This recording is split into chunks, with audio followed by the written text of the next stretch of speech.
My poem is called Dear Andrew, and Andrew is Andrew Fusek Peters, who's a writer who lives in Shropshire, who took up nature photography and did a rather splendid photograph of a red kite, about which I am writing to him. Dear Andrew, there's authority in your photo of the red kite, its colours sharp as a bradawl and full of savoury words such as chestnut, umber, ochre and russet, the winter end of autumn, last year's growth, a paler shade of brown amongst the black as Newgate's knocker black. St. Lawrence was hazy when we saw her with her stilly wing and forked tail on border patrol beside the flood and the Mile Brook. But a camera cannot catch the kiteness of the kite, the muscular wrench and wrestle with the wind, the twist and flex. An invisible line binds kite to earth, without which she could not somersault and dovetail and pike in the rainbow air. This time of year, the hillsides are cloyed by rainfall, by the sounds and significance of words and syllables which seep and whisper into the valley streams. Actions speak. Invitations to bed are soundless.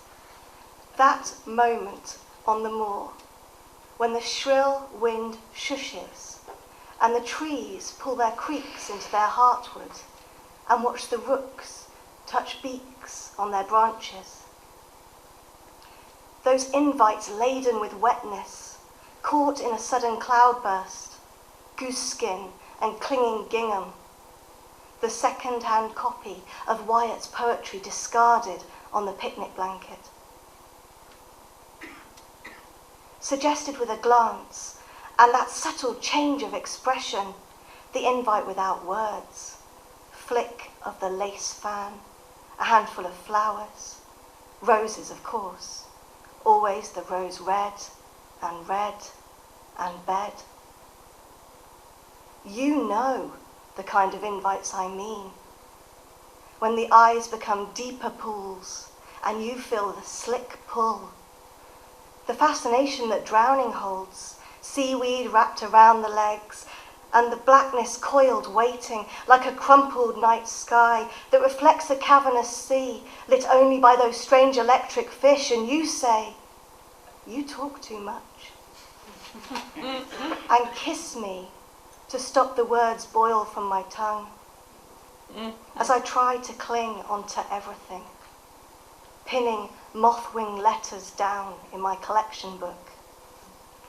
Silently, you show me what is louder.